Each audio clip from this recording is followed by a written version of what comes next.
Better Life Media, America's leading source for life improvement, presents Brian Tracy.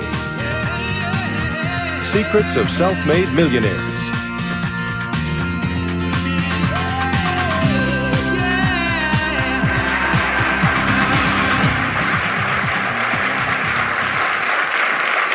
Thank you. Thank you. Thank you for being here. I have some good news for you. More people are going to make more money in the next few years than have been made in all of human history. In the year 1900, there were 5,000 millionaires in America. In the year 2000, there were 5 million millionaires. That's an increase of 1,000 times. Now, there was a leveling off in 2001, 2002. In the last 2 years, the number of millionaires has jumped 33%. It's jumped to 8.2 million millionaires in America, and virtually all of them are self-made, which means they started without a pot to you-know-what in or a window to throw it out of. And they've made it in one generation. When we look at the wealthiest people in America today, Warren Buffett, Michael Dell, of course, Bill Gates, Paul Allen, and the Walton family, all first-generation multi-billionaires. We have a $12 trillion economy today that is growing at the rate of $500 to $600 billion a year, and all that money is going through somebody's fingers, and your job is to make sure it goes through yours and some of it sticks. Is that a good goal for today? And my job is to show you how to do it. The good news is that all the answers have been found. Self-made millionaires have been studied exhaustively. They've been analyzed. They've been interviewed by the hundreds of thousands and millions. And what we know is exactly who they are and what they do and how they think and how they tick and the decisions they make and the things that they do and they don't do. And the wonderful thing is this: if you do what other successful people do, you eventually get the same result that they do. Now, some people say, well, I started off without any money and I don't have any money now. Well, join the crowd. Nobody's got any money. Most people are broke up until their 40s and 50s. So if you're broke today, you're just one of the gang. The only question is, do you stay there? And the answer is no. Now, when I started off in this many years ago, I came from very poor beginnings. I did not graduate from high school. I finished in the half of the class that makes the top half possible. When I left school, I dropped out of high school. I could only get laboring jobs. I was told, by the way, if you don't get a good education, you won't do well in life. Don't get good grades, you won't get a good job. Don't go to college, you won't do well, and so on. And I believed that for a long time until I found there's hundreds of thousands, millions of people who dropped out of high school who went on to become millionaires and billionaires as well. The reason I say that to you, by the way, is don't let it hold you back. Don't let any experience that you've ever had in your life act as a brake on your potential, because there's hundreds of thousands of people who've had it worse than you could ever dream of, who've gone on to accomplish wonderful things. So, I worked at laboring jobs for several years. I worked in construction. I worked on farms and ranches. I worked in factories putting nuts on bolts hour after hour. And one day, in a state of frustration, I began asking this question: why is it that some people are more successful than others? Now, in the Bible, there's the line that says, "Seek and ye shall find, for all who seek findeth. Ask and the door will be open." So I began asking other successful people, what are you doing differently from me? And they told me, and I did it, and I got better results. I got into sales when I could no longer get a laboring job, like many of you. And in sales, I noticed that one of the guys in my company was making 10 times as much as anybody else, and he was selling the same product out of the same office at the same price to the same people under the same conditions, and he was making 10 times as much as anybody else. So I went and asked him, what are you doing differently from me? And he told me, and I did it. Now, what I discovered, which changed my life and which brought us here today, is I discovered the law of cause and effect. The law of cause and effect, sowing and reaping, action and reaction, is the great universal or iron law of the universe. What it says is that everything happens for a reason, is that there are no causeless effects, is that even if we don't know what is causing the effect, we trace it back. It's the basis of the scientific process, of all medical research, of all marketing, of all business, is if you can define an effect that you want, you can trace it back and find somebody who at one time did not have that effect, and then find out what they did, and then do the same things, and you eventually get the same results. We say that success is not an accident. Failure is not an accident. Success leaves tracks. So if you just follow the tracks of other successful people, no matter where you're starting from, you eventually get to the same place that they get. Well, this was a shocker for me, because, and I learned later in psychology, by the way, that one of the two most important things we need to have to be happy and healthy is a sense of control, a feeling that we are in control of our lives, that things are happening for a reason, and a sense of coherence. a feeling that things fit together. Well, when I realized the law of cause and effect explained everything, I got, wow. So in sales, I went to the top of my sales force. I read and I learned, attended courses, and especially I applied what I learned. And then when I got into sales management, I again read the books and took the courses and asked for advice. And when I got into real estate and importation and development and manufacturing and distribution and a whole series of businesses over the years, the first thing I did is I asked, how does it work? How do people succeed in this field? And then I buried myself and immersed myself. I spent hours and hours and hours studying, and then I did what the most successful people did. Interesting point. We say that nature is neutral. In other words, nature doesn't care who you are. It doesn't care if you're tall or short or male or female or black or white, educated or uneducated. Nature doesn't care. All that nature cares is that you do what successful people do. It's like making a recipe. Nature doesn't care if you follow a recipe. If you follow the recipe exactly, you get the dish. Nature doesn't care who's doing it. And that's the wonderful thing about our society. It's basically like justice. It's blind, is nature doesn't care. In fact, there are a lot of people who are not as smart and not as talented as you who are doing vastly better than you, not because they're better, but because they're just following proven success methods. There's nothing that will make you madder than to see somebody who's dumber than you, who's making more money than you, right? Have you had that experience? So what we do is we use proven success methods. We just find out what they are, and we do them over and over again. Quick point, nothing works the first time, okay? Please understand that. Nothing works the first time. What is the average number of times that a person tries with a new goal before they give up? Can you guess? Well, the average is less than 1, because most people give up before they try even once. They say, that's a great goal. I'd love to be financially independent, and then they give up. They don't even try. They say, but I couldn't because of this and because of that and so on. And then they move away to a wonderful place called Someday I'll. You ever heard of Someday I'll? Someday I'll start saving money. Someday I'll get out of debt. Someday I'll lose weight. Someday I'll start a business. Someday I'll get serious about my finances. And most people live on Someday I'll. Your job and my job is to vote yourself off the island, right? And we start taking control of our lives. Well, about some years ago, I was called by a major businessman, and he asked me if I would do a talk for his 800 entrepreneurs that own separate franchises within his organization on how to become a self-made millionaire. And I said, sure. When you're a young speaker, you agree to speak on any subject. Sure, I'll speak on that subject. Now, I was just like most people. When I was young, I wanted to be a millionaire by the time I was 30. And when I hit 30, I put it off to 35. And as I got to 35, you put it off to 40, and then you kind of just don't look at it anymore. You forget about it and feel the deck is stacked against you. Well, I was about 38, 39 when he called me up and asked me. I said, sure, no problem. And I said, now, what do I know about self-made millionaires? And this is a shocker. I didn't know anything. Oh, I knew that they had more than $1 million, but that's a real basic piece of knowledge, you know. So I started thinking, what do I know about them? So I began to study them. And that's when I found out that they've been studied so thoroughly, is we know everything there is to know about them. They are a source of incredible fascination. And there's 50 years of research. So I began to read the studies and find out where they came from and what they did and how they thought and where they started and the decisions they made and the kind of people they were. One of the things that I learned, by the way, is that becoming a self-made millionaire is not the important thing. What is really important is the person you have to become a self-made millionaire. You have to become a totally different human being. One of my friends says that in order to achieve something you've never achieved before, you have to become someone you've never been before. And it's a really important insight, is the qualities that you need to develop, qualities on the inside to become a self-made millionaire, are incredible qualities that make you a vastly better person. Not only better in terms of character, determination, discipline, decision-making, strength, and so on, but they make you a far better person. They round out your character in a far better way. So the real payoff of becoming wealthy is not because you can eat more, because how many more meals can you eat? How many more clothes can you wear? But it's the kind of person that you become, and then the kind of people that you associate, the kind of life that you have. And so the things that we're going to talk about now, and I know that you're some of the smartest people in our country, so I'm going to give you these ideas very quickly, like dealing cards. What I found in my research is that there's a series of qualities that self-made millionaires have. If you have these qualities, your success is virtually guaranteed. And if you don't have these qualities, the qualities are learnable.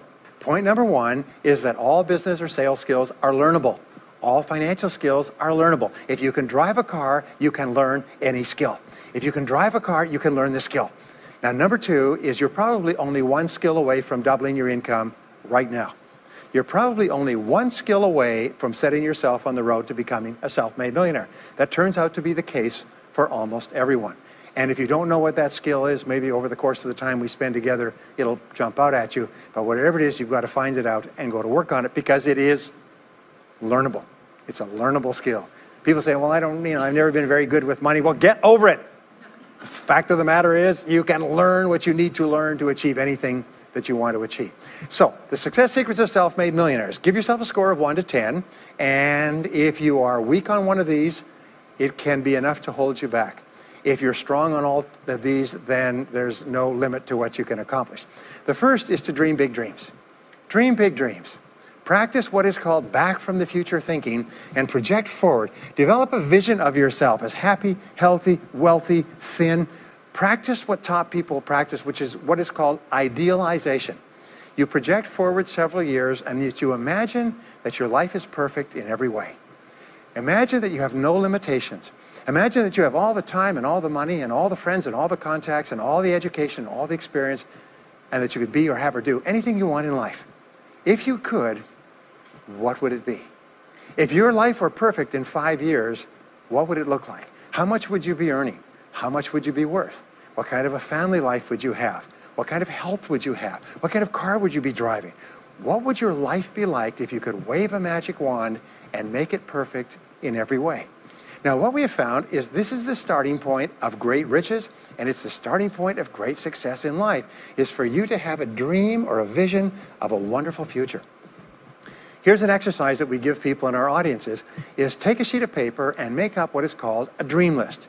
Now imagine this is kind of like a kid's Christmas list, and that it just allows you to just run wild and just write down everything that you could think of that you could possibly want. I had a friend who I taught this to, and he got so excited about it, he bought a spiral notebook, and he began writing. And he'd go through the newspaper, and every single thing he saw in the newspaper that was nice, he wrote it down as a goal. He ended up, first time through, with 330 goals. By the end of the month, he had 500 things that he wanted. The interesting thing was that his life exploded. He activated the law of attraction, and he began to attract into his life people, circumstances, ideas, resources, insights that began to move him toward the accomplishment of the goals and began to move the goals toward him. Number 2 is to do what you love to do. Whenever you find people who are really successful in life, they're people who do what they love to do. They love their work. The great rule for success in life is to find something that you love to do and then find a way to make a living doing it. Now, when you find what you love to do, it'll be something that gives you energy, it motivates you, it enthuses you. It's probably something that you were meant to do from the time you were born. And when you ask self-made millionaires, what sort of work do you do? They'll often say, I've never worked a day in my life. I just do what I like to do. I had a graduate in my course once who came up to me and said, you know, that's interesting. He said, when I was a little boy, I loved to study airplanes. He said, I got airplane books, and I had airplane models, and I had toy planes, and then I got into competitions with remote-controlled planes. He said, when I grew up and went to school, I studied aeronautical engineering. He said, today, he said, I'm 35. He said, I own 3 companies. One builds small aircraft. Another one repairs and services small aircraft. Another one is in leasing and chartering small aircraft. He said, I've never worked a day in my life. He said, I've just played with planes since the time I was a kid. So one of the things that you can do is go back to the time when you were young, as a child between the ages of 7 and 14, before you discovered boys or girls, and what is it that you really love to do? And you'll often find that within that is something you're supposed to do as an adult. Number 3 is commit to excellence. Now this is really, really important, and I had a hard time with this as a young man because I was never good at anything. I was never picked for any team, and if I was picked, I was the first person cut. I got lousy grades in every class. I got fired from multiple jobs. I even got fired from a job pumping gas once. Can you imagine that? Being fired for pumping gas because you're no good. They came out and said, you're no good at pumping gas. How can you be no good? Little old ladies can pump gas, and here I was no good at pumping gas. Anyway, so I got fired. I went from job to job, and then I discovered that all people who are successful are excellent at what they do. You know the old question they asked Willie Sutton, the bank robber, why do you rob banks? He said, well, that's where the money is. Well, being in the top 10% is where the money is. So what you have to do is you have to pay any price and make any sacrifice to get into the top 10% in your field. Now, here's the good news. If you're doing what you love to do, you will want to be in the top 10% in your field.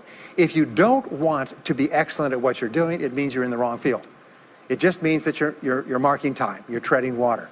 And there's a lot of people who are in their field and they do their job and they go home at night and don't think about their work and so on. And this kind of an attitude means that you have no future. You have a very shaky present. That crackling sound you hear is the ice breaking under your feet, okay? And you have no future, because if you're not doing what you love to do and throwing your whole heart into it, you're just marking time. But everybody is designed so that there is something that you love to do that you can do well. And the fact that you love it means that you probably have the ability to excel at it. So make this decision to get into the top 10%. And let me tell you what changed my life. Here I was struggling in my late 20s, and I learned this. It was a breakthrough thought. Is that everybody's in the top 10% started in the bottom 10%. Everybody who's doing well was once doing poorly. Everybody who is at the top of your field today was once not even in your field at all and didn't even know it existed. What that means is that if you're willing to pay the price and work hard and make the sacrifices, you can get into the top 10%. Now, how long does it take? It doesn't take a week or a month. Most people are really impatient. And to achieve mastery in your field takes 5 to 7 years. People say 5 to 7 years. Geez, I'll be 5 to 7 years older before I start enjoying the big rewards. Well, how much older will you be in 5 to 7 years anyway? Now, here's an important point. Are you ready? The time is going to pass anyway. The time is going to pass. 5 to 7 years from now, 5 to 7 years will have passed. The only question is, are you going to be at the top of your field, or you're still going to be down there with the mediocre 80%? And the wonderful thing is this is nobody's better than you, and nobody's smarter than you. If anybody else is at the top of their field, it means that you can be at the top of your field. Just go to them and find out how they got there, because they started at the bottom. Now, it may take longer for some people and less for others, but everybody who puts one foot in front of the other and keeps moving eventually gets there. And that's where all the rewards are. And not only that, that's where all the joy in life is. When you're really good at what you do, you feel wonderful about yourself. You're respected and esteemed by everybody around you. You can write your own ticket. You can open any door when you're good at what you do. Because you get up in the morning and you know you're good. And that is more important than the rewards that go with it. The next key is to develop your unique talents and abilities. Every single person is designed from infancy with special talents and abilities that, if you develop them to their height, can enable you to accomplish anything you want in life. Everyone is genetically structured to be able to do something superbly, to do something they enjoy, to do it well, and to get great satisfaction from it. Peter Drucker often asks the question, what are you good at? What are you good at today? What should you be good at? What could you be good at? What will you be good at? And so one of the questions that we ask is, looking back in your life, what has been most responsible for your success up to now?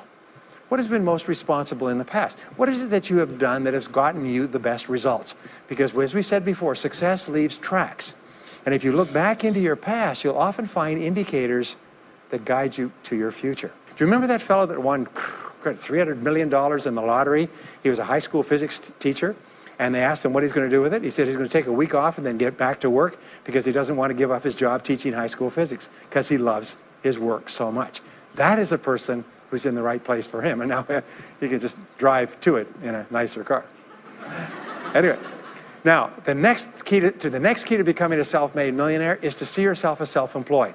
What we found is the top 3% of adults in our society see themselves as self-employed. They see themselves as in charge of their own lives.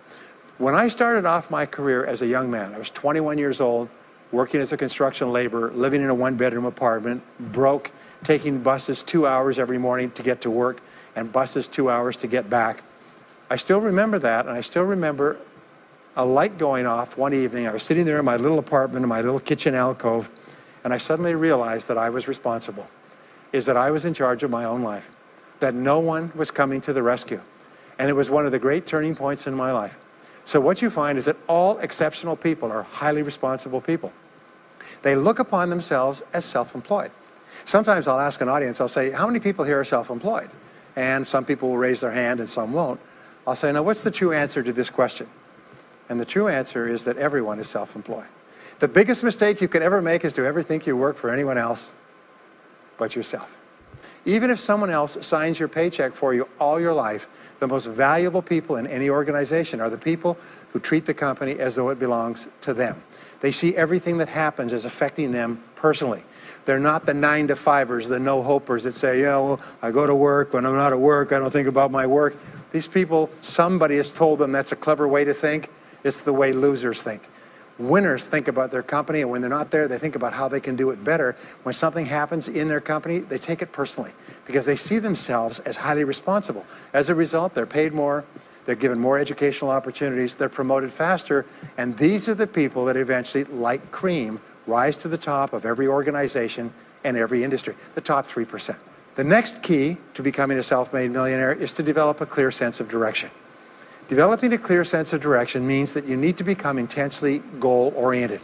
We find that all successful people are goal-oriented. There's an old saying, you can't hit a target that you can't see. You've got to know what you want in every area of your life. Some years ago, I worked with the Hunt Oil Company in Texas. The Hunt Oil Company was founded by H.L. Hunt, who became the wealthiest, self-made, multi-billionaire in the world. At his peak, he owned 200 companies and had a royalty income of $3 million a day. Most phenomenal man, by the way. And he was interviewed by a friend of mine on television before he died in the early 70s. And he was asked, what are the secrets to success? He said, the keys to success have only been two through all my life, and I will tell you what they are. He said, number one, he said, decide exactly what it is you want and write it down and make a plan to achieve it. And number two is determine the price you're going to have to pay to get it and then resolve to pay that price. Now, where the law of sowing and reaping cause and effect, I learned an additional point to that. I learned that your current life today is the result of the price you've sown up to now. Is whatever you've put in, you get out. So whatever you're getting out today is a result of what you've put in. If you don't like what you're getting out, what you have to do is you have to put in something different. What I found is this, is that life is always just in the long run. So therefore, life says this, is there's a price you have to pay, and there's two qualities. First of all, you have to pay the price in full for your success of study, preparation, hard work, and so on. And second of all, you have to pay the price in advance. You don't get it afterwards. The way the world works is first you put in what you need to put in, and then you get out the rewards. So you have to ask yourself, what is the price that you have to pay to achieve the success that you desire? And you have to write it down and make a plan and work on it every day. Now let me give you a quick exercise, which is my only take-home or homework exercise for our time together. I want you to take a piece of paper like this and write down 10 goals that you'd like to accomplish in the next 12 months. Write the word goals and today's date at the top of the page. Write down 10 goals you'd like to accomplish, and then ask yourself this great question. If you could only accomplish one goal on this list, but you could accomplish it within 24 hours, which one goal would have the greatest positive impact on your life? Now this is a great question because it'll usually jump out at you. You say, that's the one. If I had this, that would have more of an impact on my life than anything else. Sometimes it's a financial goal, sometimes it's a health goal, sometimes it's a relationship goal. But whatever it is, put a circle around that goal and then turn the page over and write it at the top of the page, set a deadline on the goal, make a list of everything that you could think of to do to achieve the goal, and then begin working on your list. And here's the kicker, do something every day. Do something every day that moves you one step forward towards your major goal. My promise to you that this exercise, selecting your most important goal, making a plan, and working on it every day, will change your life in ways that you cannot imagine. They say that people begin to become great when they determine their major definite purpose, their number one goal, and work on it every day. It is the secret to becoming a self-made millionaire. It's the secret to great success in life. My promise to you is a week, a month, a year from now, you'll look back and you'll be absolutely staggered at the difference it makes. I was giving a seminar not long ago, and a gentleman came up to me. He said, you know that goal-setting exercise? It changed my life 10 years ago. He said, I was broke, I was divorced. He says, I was an alcoholic, and somebody dragged me to one of your seminars. He said, and I did that exercise, and I picked my major goal. He said, it changed my life. I said, in what way? He said, today, he said, I'm worth $40 million. I said, wow. He said, yes, and I owe it to that lesson.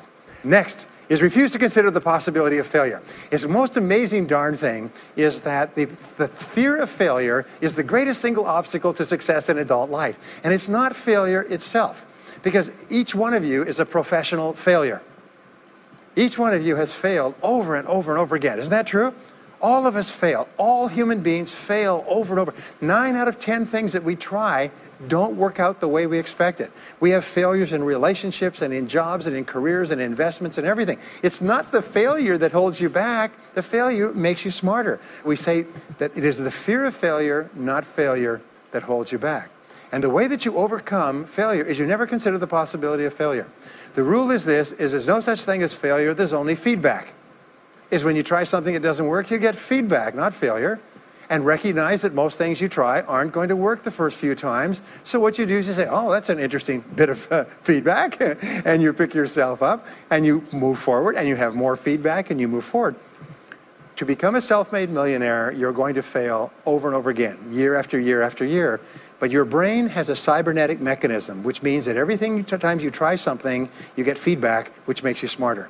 And when you try something else, you get feedback, which makes you smarter. And eventually, you reach the point where you're too smart and you stop making mistakes. You start to do more and more things right and fewer things wrong. But you can't get there unless you have experienced the failures.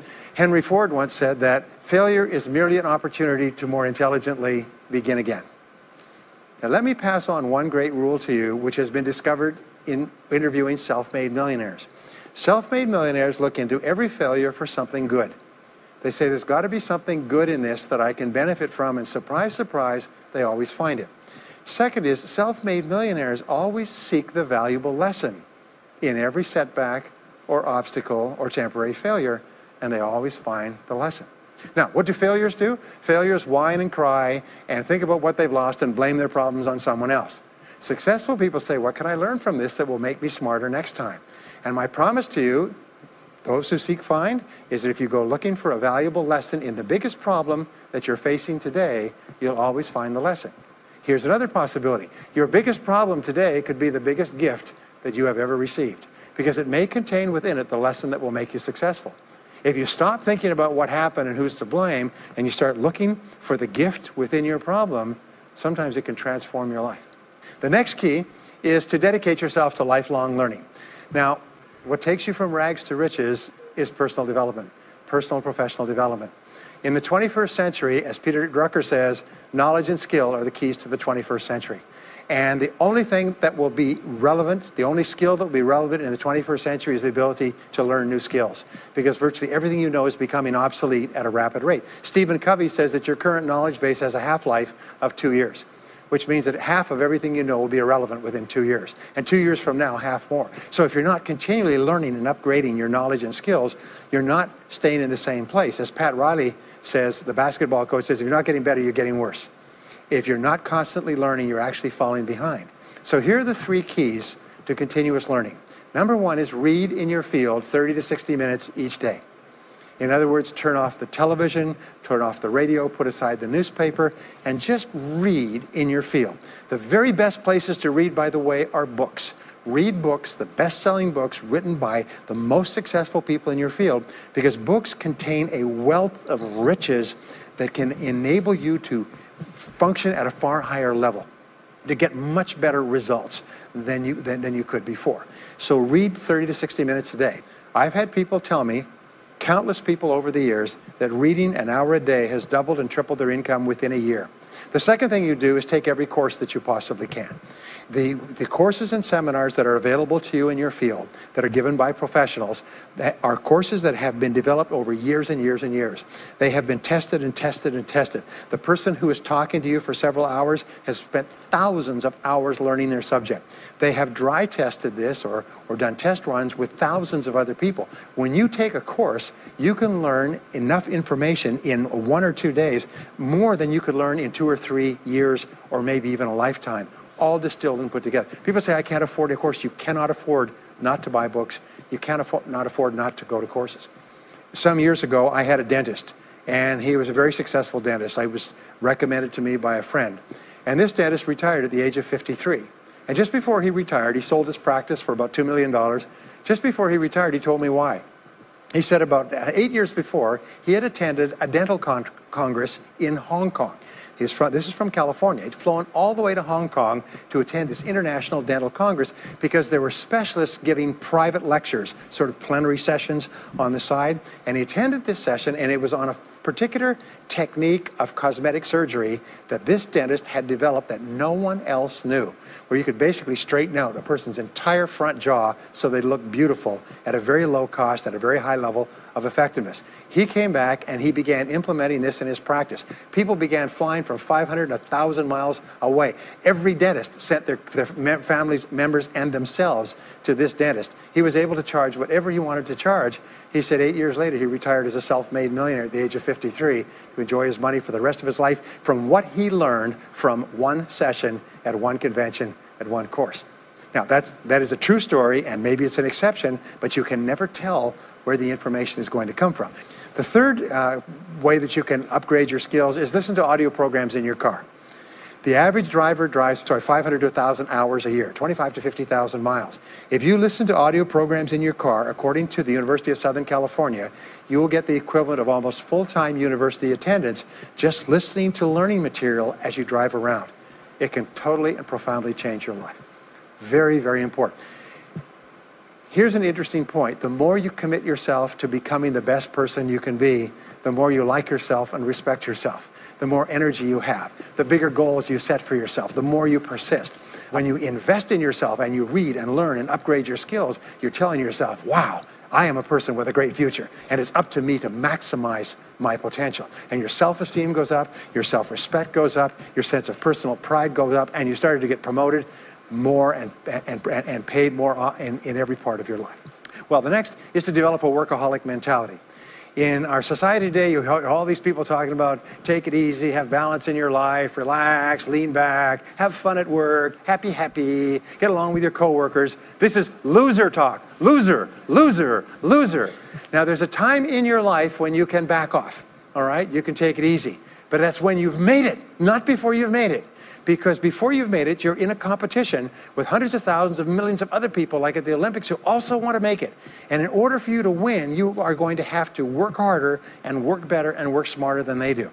So the rule is to develop a workaholic mentality. What does this mean? It means that you start a little earlier, you work a little harder, and you stay a little later.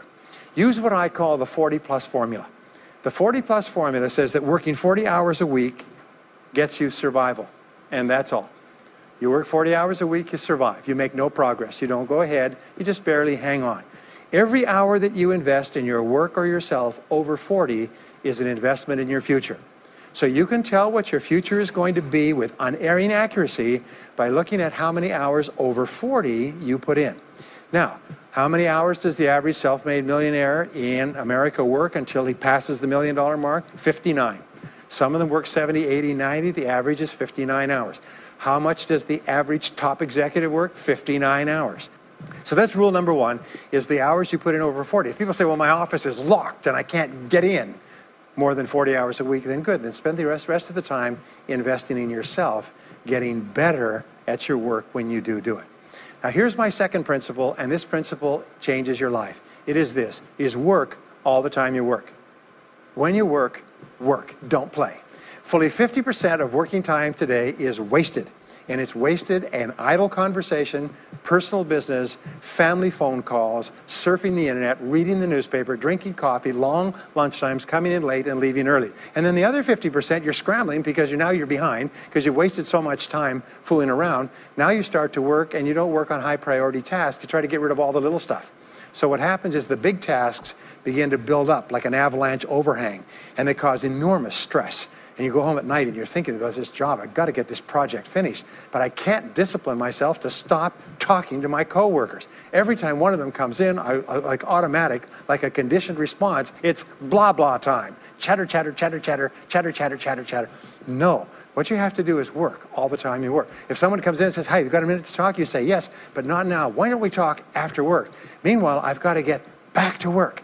I'll tell you what, why don't you go down the hall and ruin his career? But don't stand here and ruin mine. It's really important. There's a great story of a little girl goes to her mother and says, Mommy, why is it Daddy always brings his briefcase home and he works in the evenings and he works on the weekends and he doesn't spend any time with the family?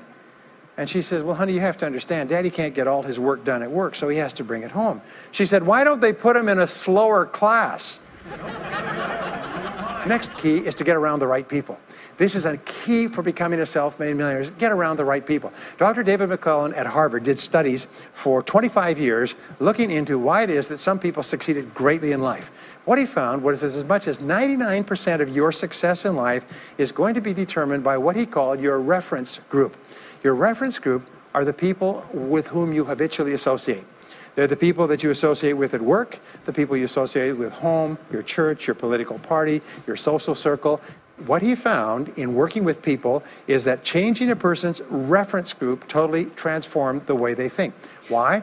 It's because we are like chameleons and we absorb through the skin the attitudes, the opinions, the behaviors, the style of dress, the style of speech of the people with whom we associate most of the time. If you start to associate with winners most of the time, you find that they have a totally different worldview. They're positive, they're upbeat, they're focused, they're learning, they're growing, they're positive of what they're doing, and you start to become like that. We know that our relationships determine 85% of our happiness or unhappiness in life. In other words, if you have bad relationships, personal relationships, they will drag you down worse than a sea anchor. If you work for a bad boss, it'll destroy all your joy in work. If you have one negative coworker, they found that one negative person in an office can cast a blackness over the whole office because of his or her negativity. And so the most important thing you do is you choose your relationships with care and only associate with people that you like and respect and enjoy being around. Next is be prepared to climb from peak to peak. One of the keys to becoming a self-made millionaire is to realize that life is never one continuous train. It's always up and down. So it goes up. Like if you climb a mountain peak, you have to go down into the valley before you climb the next peak. So all of life is cycles and trends. All of life is cycles and trends. And there's up cycles and there's down cycles and there's up trends and there's down trends. The question is, what is the general direction of your trends? We say this, is that life is 2 steps forward and 1 step back. Successful people focus on the 2 steps forward and then they protect themselves on the downside.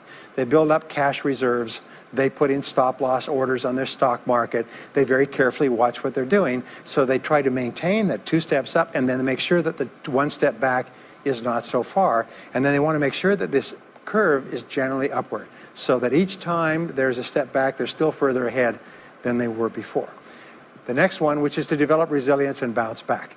Developing resilience and bouncing back is one of the key qualities of self-made millionaires because, as I said right at the beginning, most things won't work. This is a very interesting point, is that you're going to be knocked down over and over again. And what we know, as my friend Charlie Jones says, is you have to bounce, don't break. And when things go wrong, bounce. And so what I learned many years ago was this interesting technique of what is called mental rehearsal. And mental rehearsal says that you mentally prepare for the inevitable downturns before they occur. So you say, all right, in the course of life, things are going to go wrong, but when they do, I'm not going to become upset. I'm not going to get mad or angry or anything else. I'm just going to take it and learn from it and pick myself up and keep going. Sometimes I ask this question, does anybody here have any problems? Everybody says, yes, everybody's got problems. Well, here's the rule, is all of life is a continuous series of problems. They never end. The problems just keep on coming, like the waves of the ocean.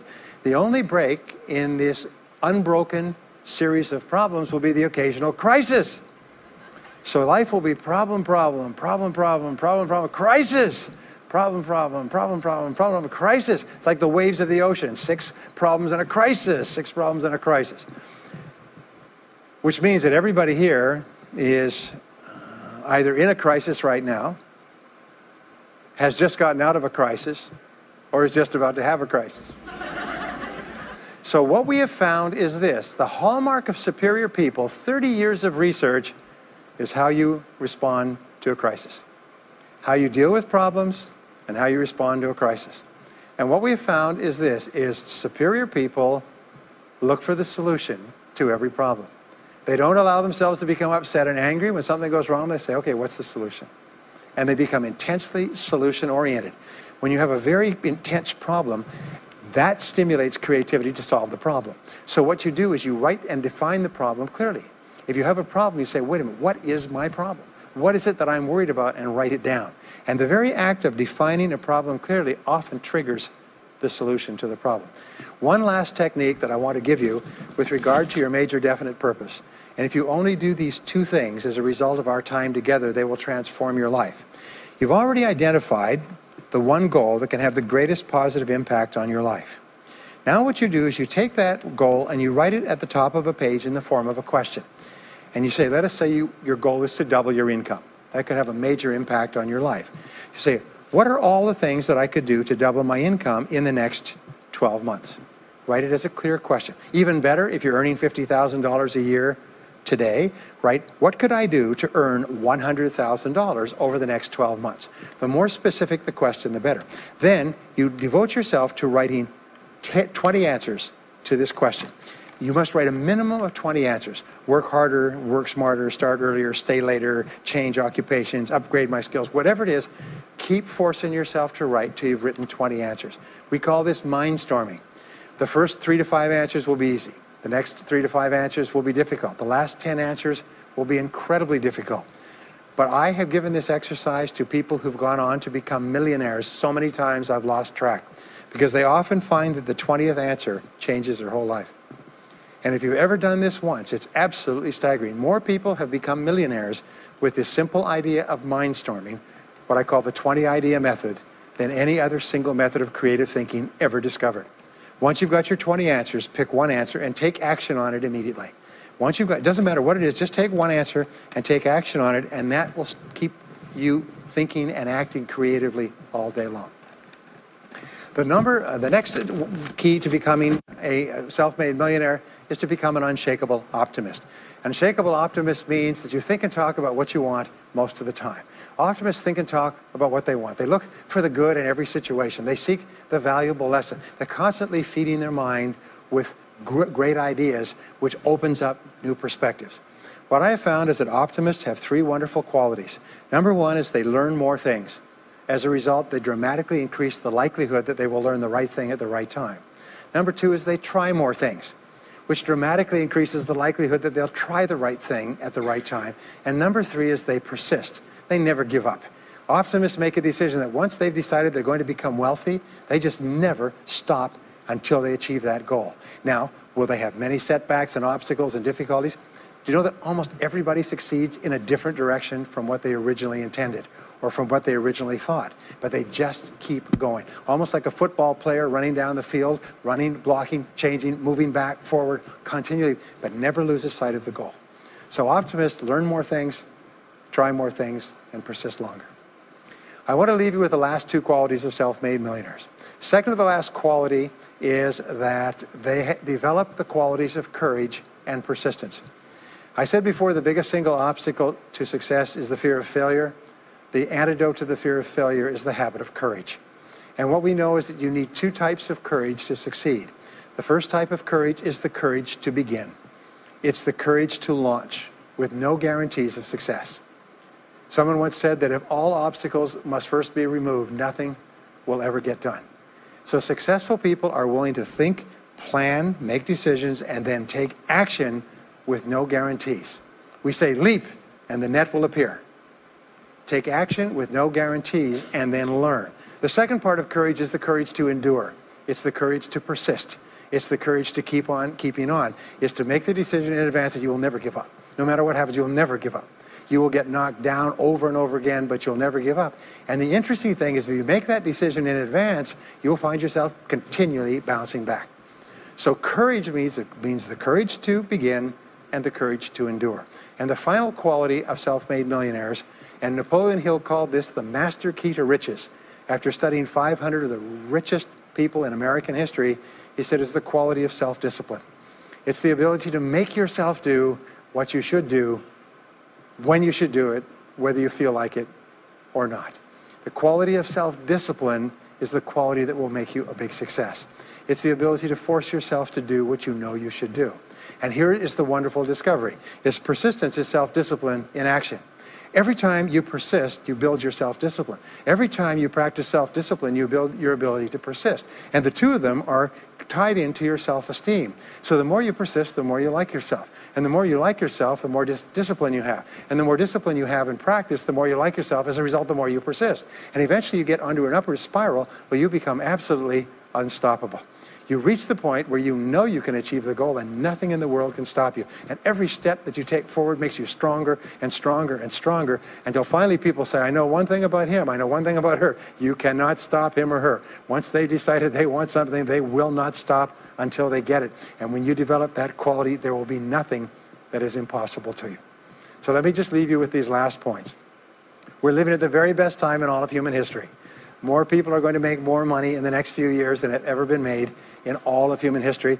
More people are going to become millionaires and are becoming millionaires today at a faster rate than we've ever thought possible. And no one is better than you and no one is smarter than you. And if you do what other self-made millionaires do, then nothing in the world can stop you from eventually getting the same results as other self-made millionaires. And I hope you do. Thank you very much.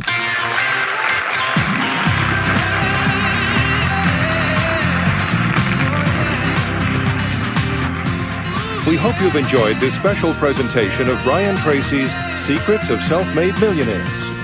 If you would like to own a copy of this program or any of Better Life Media's programs, please visit our website at betterlifemedia.com, where you'll find all types of valuable life improvement information.